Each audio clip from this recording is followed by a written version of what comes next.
Hello, everyone. I'm Monica Swamiraj. I am the data product lead at Aurora. I recently joined the company to help with data strategy. Very pleased to be hosting the special Careers podcast episode called Oxford Graduate Analyst Program Explain. And we're very excited that the application window for our 2024 Oxford Graduate Program is now open. We offer analyst graduates a 21-month program during which you will take part in 3 placements in teams within our business. At the end of the 3rd placement, you will move into a permanent position with one of our teams. And today, I want to welcome our guests, Alia Ramanti and Nicholas Edler, who will share their first-hand experience of joining and working at Aurora as grad analysts. And for more information about all our graduate programs, to see our brochure, apply or sign up for our mailing list, please visit auroraer.com/grads. Alia, Nicholas, do you want to introduce yourself and give us a little bit of your background? Yep. Hi there. So my name is Alia Ramayanti. I am currently an analyst in the Pan-European research team. I've just moved into this team after my rotation in the advisory side of the grad program, where I was working for 10 months. And I joined Aurora in September 2022 after I graduated. And I have my background in chemical engineering from Imperial College. Yeah, I started at the same time as Aya last September on the grad scheme. I'm currently in the advisory team, having spent the first 9 months of the program in the research team.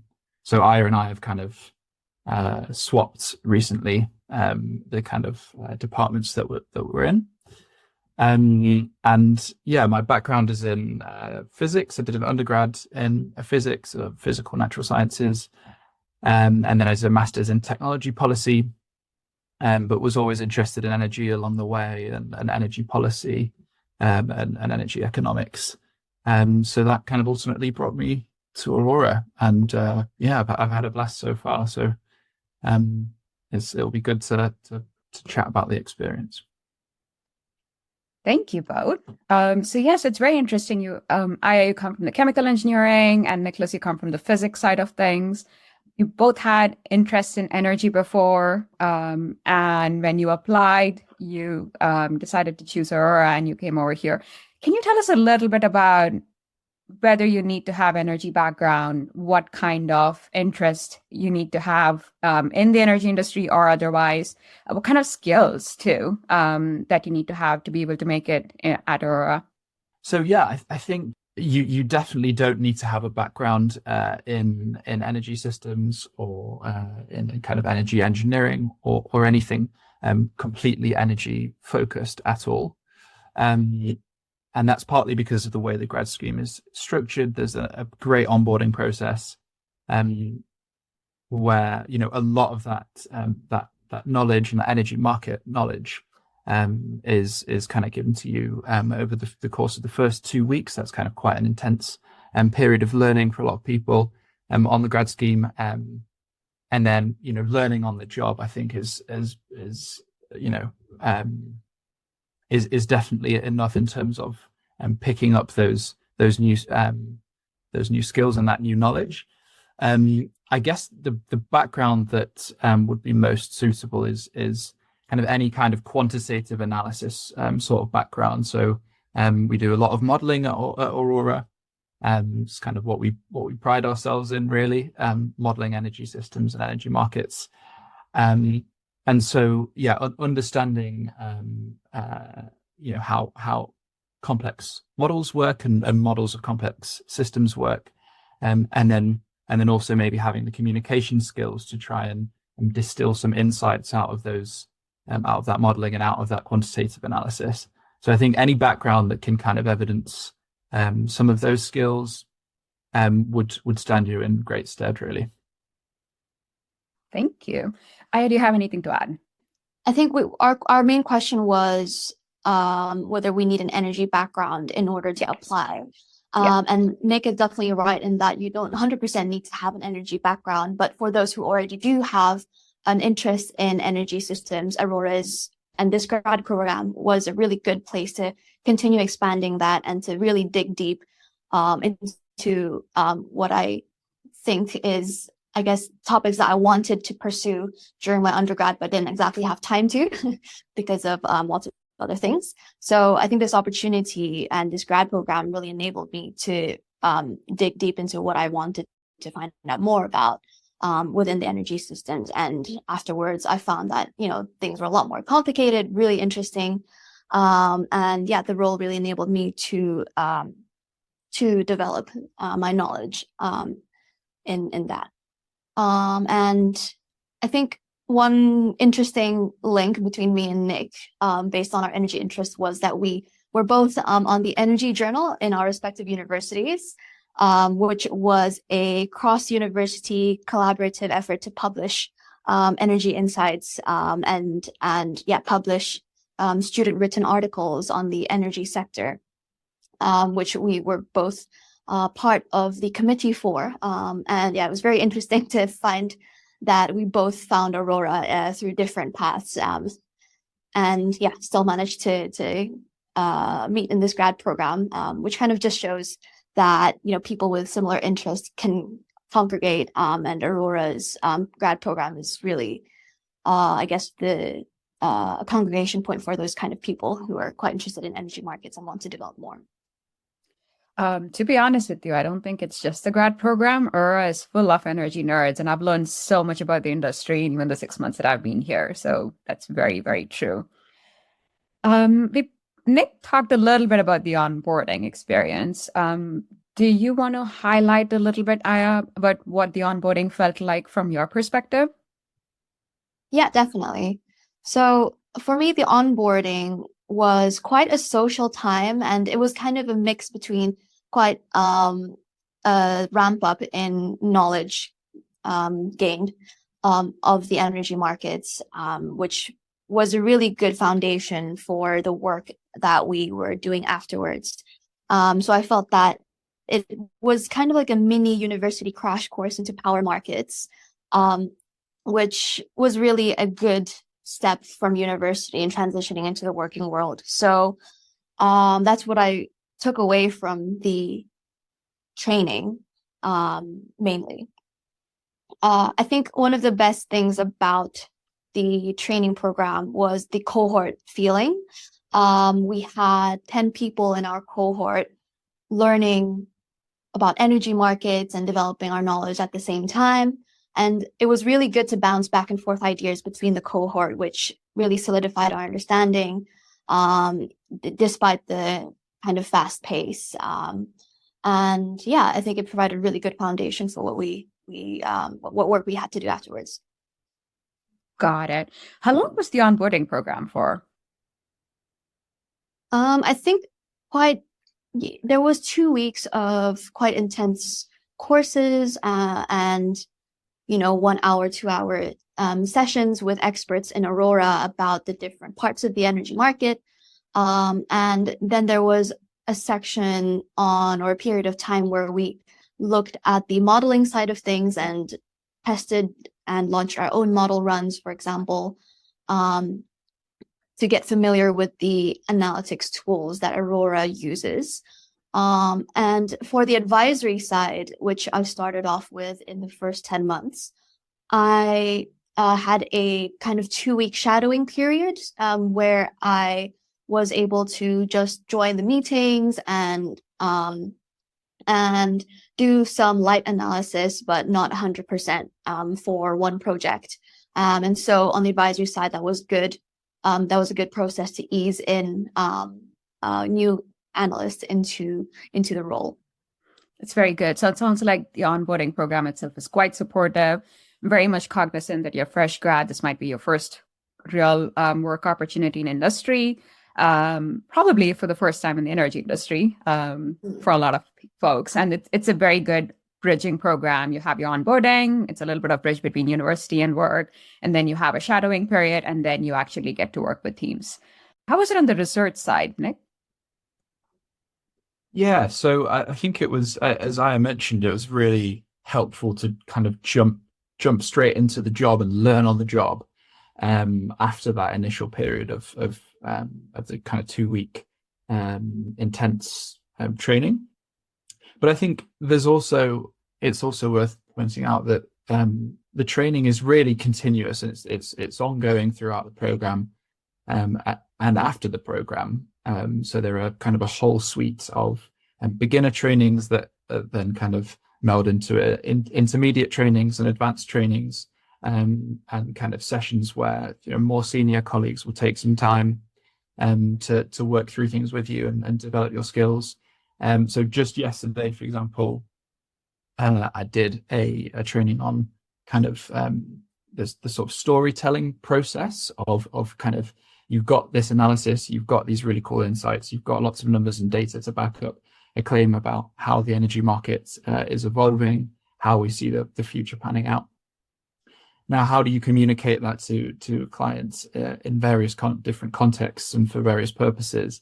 And so, yeah, that was just one example of kind of a really fun and interesting training that even more than almost a year into the program, I'm kind of massively benefiting from still. But just to briefly come back to kind of your question on the research side and how was it to start in research. I think you can really probably make an argument either way as to kind of which is the better rotation to start in. Do you want to be in advisory first or research first? I think both are kind of brilliant in their own ways, but I think just from my perspective, having started in research, it was really nice to kind of get an overview of. So I was in that island research team, which kind of does a power and renewables market forecast, but it also does a flexible energy market forecast and various like strategic insight reports throughout the year on kind of more narrowly focused topics, but all kind of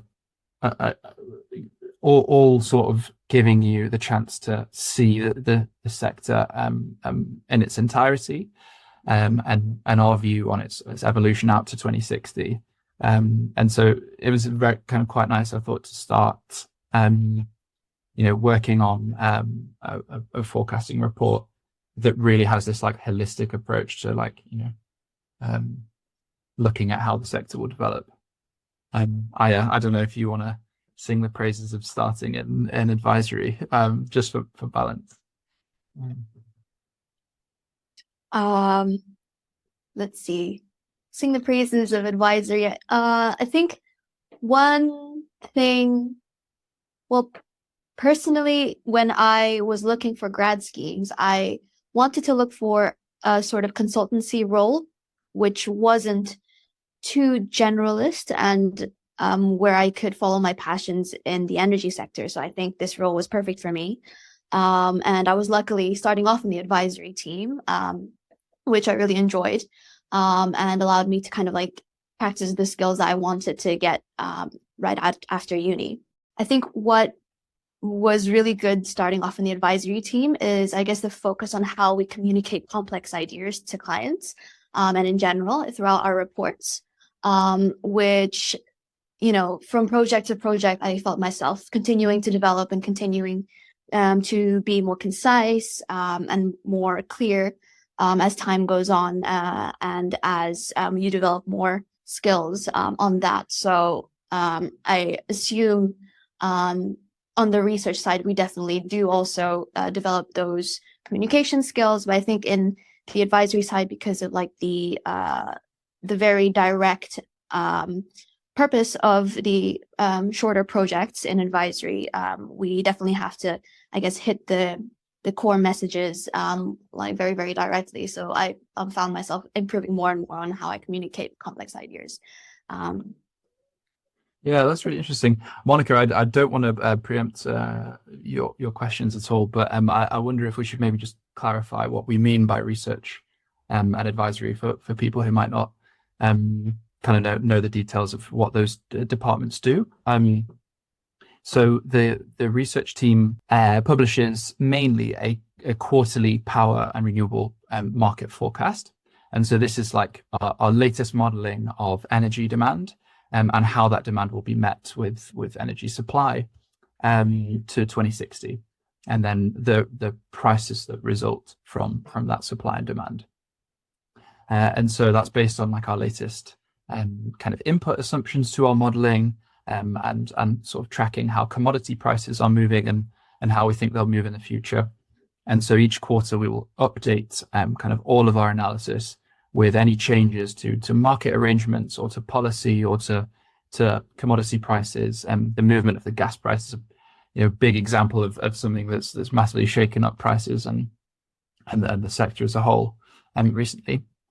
So that's kind of the main output of the research side, with a few workshops and bits of client engagement in there as well. And then on the advisory side, that's kind of much more focused and specific consultancy projects for particular clients. And so they'll often be in kind of shorter duration projects than kind of writing this quarterly report it is in research. And they'll be a bit more focused and sort of in their scope. And so they might range from like asset valuations and buy and sell side due diligence, for example, to kind of projects for regulatory authorities, or on designing a new subsidy mechanism, for example, projects that will apply for governments. So it's very, very varied in the advisory side on kind of who the client is on a consulting project. But hopefully that gives a bit of an overview. Thanks, Nick. Yeah, and it's also a great introduction for anyone that's looking to learn more about energy industry to do both as part of the grad program rotation, I think. What do you think? Yeah, 100% agree.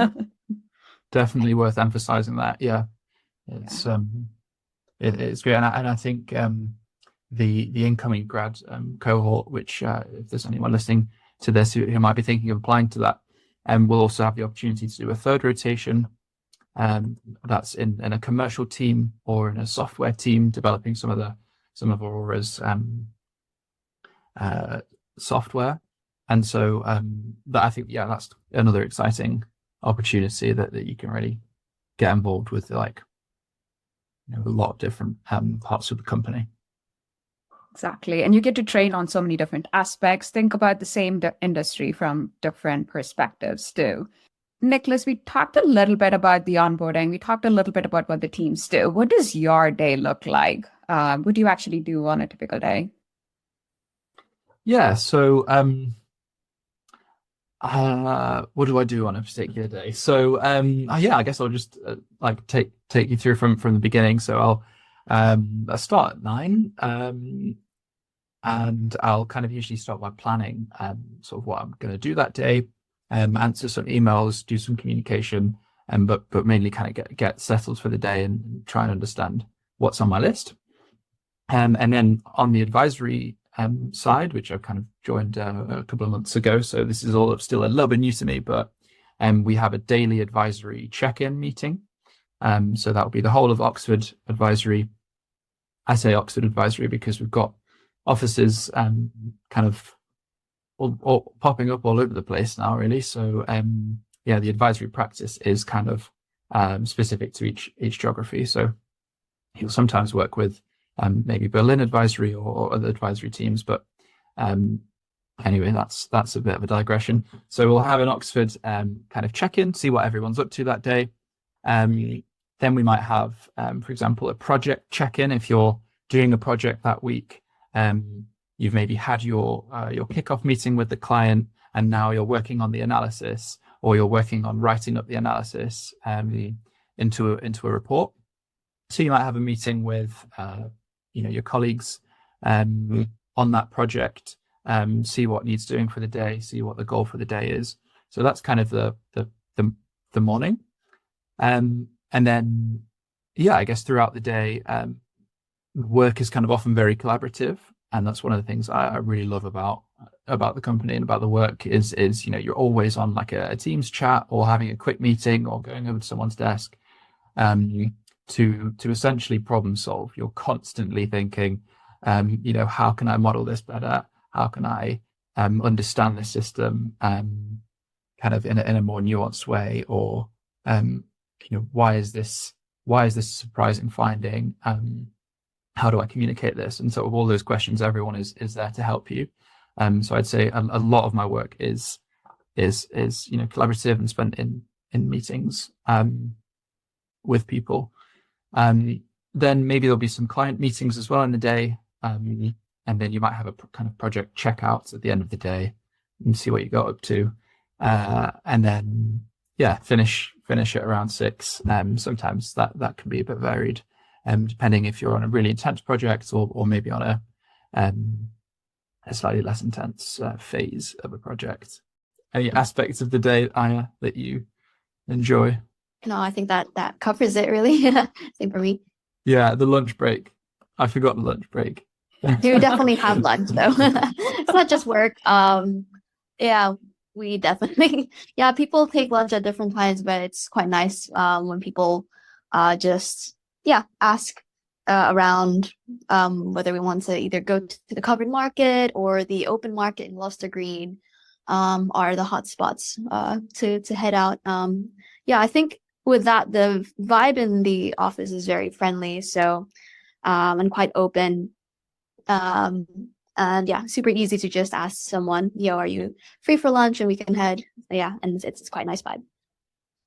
It's pretty cool. It sounds like you have a very diverse day filled with lots of different activities, but the daily check-in and the daily check-out help you narrow down your focus and say, these are the few things we want to get done this day. And then the constant check-ins also help you keep on track and keep going in the right direction. So you also both mentioned working very closely with clients. I think, Mick, you were talking about the GMs in the research part of it. Maya and both of you were talking about how it is with the advisory client projects. So how is it like working with clients? Yeah, Aya, do you want to go? Yeah, sure. I think working with clients, mainly for me in the advisory side when I was in that placement for the first 10 months, I think what I took from lots of our client meetings was a sort of view on how clients prioritize the key issues that are that they're faced with in the energy markets, or when they're developing new renewables or batteries, for example. And it's really interesting to kind of put into context, like, out of all the things in the regulatory sphere, for example, in the UK, what exactly is the key barriers that companies are facing? Or, for example, when trying to secure funding from banks, investments, lenders, what kind of considerations and risks in, for example, capture prices that these developers are facing. So these kind of things are what Aurora and Aurora's power market model can provide some insights into, especially via sensitivity analyses and with our capacity build out assumptions and forecasts. So being able to link, I guess, the needs of the client to what Aurora can provide in the best way possible is, like, I guess key for the job, but also like really interesting just to get an understanding of, like, what actually needs to be done, what are the issues, how can we I guess progress. It's a great skill to have right off the bat when you start out, I think. Yes, exactly. Yeah, totally. Just to add to, I think you were guessing at it in terms of trying to understand the client's needs, and those can sometimes be quite varied. One of the features of the client engagements that I've been involved in is just how varied they've been. So sometimes you'll be speaking to a super switched on client, if I can put it that way. So maybe a developer, or like a really specialist investor, or someone from a system operator who will really know their stuff and will properly kind of test your knowledge, test your numbers, your analysis, will question your assumptions, which can be kind of a really stimulating, if sometimes slightly stressful challenge. But then you'll also get some conversations with people who might be slightly less familiar with the energy sector. For example, I recently did a project in which we presented a retail price forecast to a water company, and they wanted to know how much will we be paying for energy in the future. And so you really have to kind of adapt your presentation and your communication, I guess, to the level of the client, which I think is quite a fun aspect. Nick, you've spent a little bit of time on the advisory now, but you've had a lot of experience on the research side. And you've spent a lot of time on the advisory side. You've had a little bit of experience on the research side. Do you both want to take a crack at the highlights of each rotation? So I think for me, one big highlight from the advisory rotation was a big project that we did. I think it was a 3-month project, so quite long in relation to lots of other advisory projects, although some of them also do last up to 6 months, 1 year, depending on the size of the project and the client. But yeah, for this particular project, it was 3 months, looking at the need for flexibility in the UK grid. And this was to support a portfolio sell side for a client. And the fact that our client had so many different types of flexible assets meant that we really had to dig deep into how each type of asset impacted the grid and what the prospects for each type of asset looked like. And this really developed, I guess, the breadth of knowledge that I had on the flexibility space.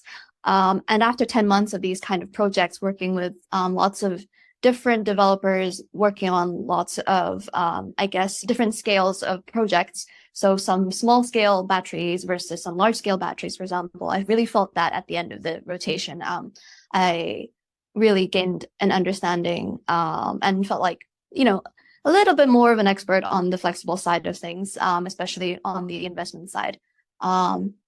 So for me, I think that was my key takeaway from the advisory rotation, having that bit of specialism from the projects that I got in the rotation. Yeah. Yeah. So I think for me, it was a in the Ireland research team, it was a hydrogen strategic insight report that we wrote, where we looked at the potential of producing hydrogen from renewable electricity in Ireland. And so we did some modeling on the optimal configuration of assets and the locations that be best suited to making hydrogen most cheaply. And we were trying to understand sort of the bounds of the system. The hydrogen economy in Ireland is still sort of quite nascent. And so we're just trying to do some like preliminary analysis on things like, for example, what if all of the excess renewable power that exists, so where renewables generate more than demand, and what if all of that power was turned into hydrogen? How cheaply could you make it? How much hydrogen could you produce? What would the water requirement be for making that hydrogen?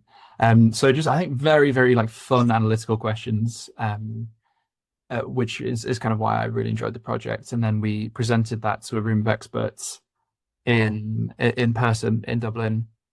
And someone from the Irish kind of energy department was actually sort of in the room, and they were responsible for writing Ireland's national hydrogen strategy. And we were kind of presenting our analysis on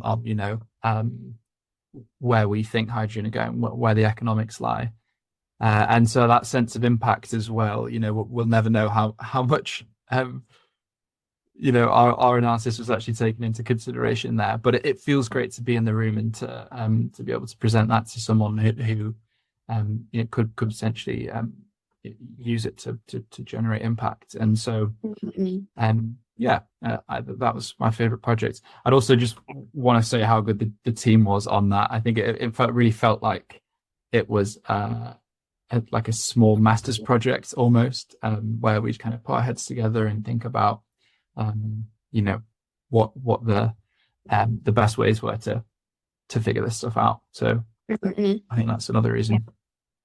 I think building on that, building on the point Nick mentioned about, being in the same room as these people who are making massive changes. And I think one thing in the advisory side that I felt after doing multiple projects to support different transactions was when, the transaction finally occurs and finally happens, and these companies announce, either mergers, acquisitions, or the development or the beginning of operation for an asset that you have supported. It feels really rewarding to kind of see the fruits of your labor be played out down the line, and definitely adds to your repertoire as well for your CV. So I think that's always a positive. So you truly get to influence the global energy transition, as John Pedersen likes to put it. It's very exciting. We are almost at time, but before we wrap up, are there any points that you have to share with new grads who are applying? Is there something that you wish you had known before? Are there tips and tricks that you might want to share? I guess on the actual application side, what is outlined in the brochures or the information given about the interview process is really what it is. So there's no really curveballs on the process at all. What I expected of the interviews when I was doing them was a sort of skills-based interview, which I think is typical. And it's either skills-based or competency-based, but definitely you can ask for clarification to the recruitment team if you need. We're very open to answering those questions. And for the analyst role, I was expecting some form of case study interview as well. So I did some preparation on typical case study interviews.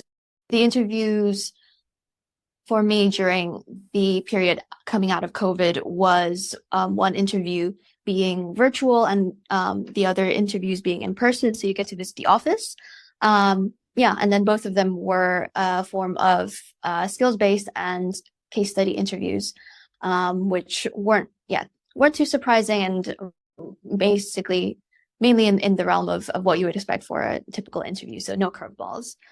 Yeah, I think I'd have three things to say about the application. So I think firstly, trying to evidence some analytical skills. Maybe any times where you've done quantitative analysis, problem solving, and thought about kind of complex systems are like really good examples to bring up in an interview or to write down in your cover letter. Communication is the second thing. Any evidence of like a situation where you've had to really clearly present something, or maybe evidence of like data visualization. That's a big part of what we do. And then thirdly, I'd say just let your personality shine through and be yourself, because I think hopefully you're passionate anyway, maybe because you care about climate change and you care about the emissions from energy. Energy is embedded into absolutely everything we consume, and so decarbonizing the economy is about decarbonizing energy, and to such a large extent. Or maybe you're just interested in complex systems and how changes propagate through complex systems and how we can model that. All brilliant reasons to be excited. But yeah, let that excitement shine through. And listen to the podcast is the final thing. So I found that quite helpful, just to get a flavor of some energy conversations. I think one thing that I actually did after listening to last year's graduate podcast was to reach out to the people who were on the podcast and just to ask what other experiences they had. And it really helped to build a view of what life at Aurora was like. Thank you both. For more information about all Aurora's graduate programs and to see our brochure, apply or sign up for our mailing list, please visit auroraer.com/grads. If you want to reach out to people in person, please don't hesitate to reach out to Nicholas Edler, Aya Rahimanti, and myself on LinkedIn. Thanks, Nicholas. Thanks, Aya. And thank you all for listening to us today. And we can't wait to see you at Aurora.